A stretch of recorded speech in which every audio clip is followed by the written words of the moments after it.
Here we come to something important for the speaker, how to use your voice, your body language, your gestures, your facial expressions, what to think about with visual contact, and the location itself. Firstly, the voice.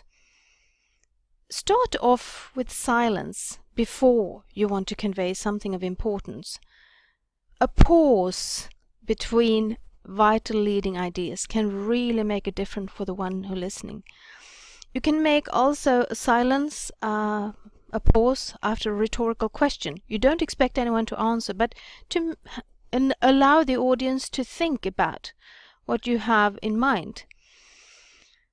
If you make a quick enumeration and intensification, also make a pause to make people, what was he trying to say here?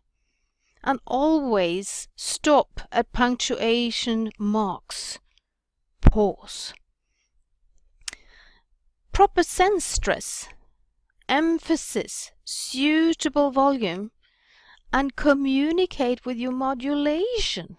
You can raise your volume or lower your volume.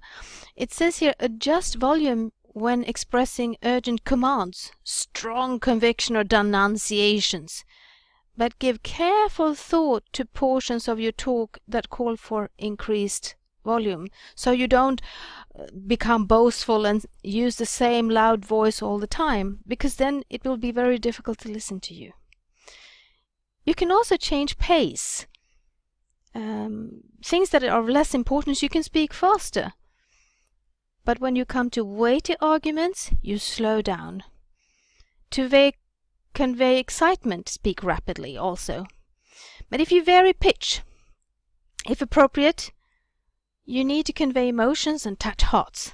And then you use like up and down, and vary the sound, changes in volume, pace and pitch. Speak with feeling and enthusiasm. How about the body language then? This depends on the cultures. It's very important here, because if somebody scratches the hair like this, does it mean that a person is insecure? If you stretch the body, are you bored or tired? You need to check with your audience here.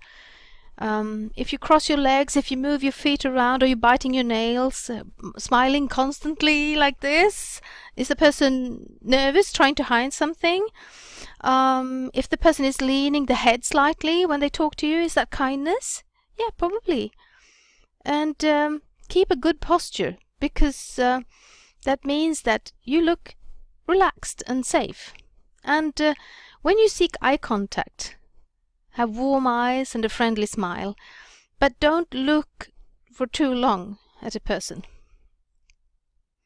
How about gestures and facial expressions?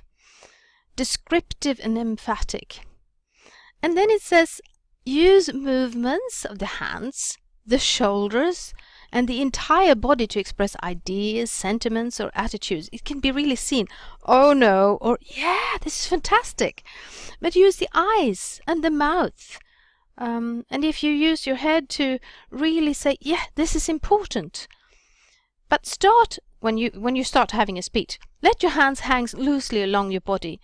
Afterwards, they will start moving automatically. Don't lock them inside your pockets, because then it would be difficult to use your hands. Move around, walk a little bit. Don't be scared of letting go of your place, unless you have a microphone, of course, but you can still move a little bit. If you have like a little, whatever it's called, that you can put here, then you can walk around. And don't be afraid of making big gestures, depending on the location and the facility, of course. The bigger the room, the bigger the gestures, and vice versa. And then we come to visual contact. Look at your audience, but let your eyes wander between different listeners, so nobody will feel that attacked, but also that you are talking to everyone. You're personal. And smile again. How about the location then?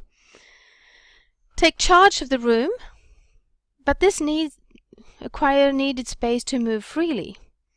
Rearrange the furniture, go towards the audience, show interest in them.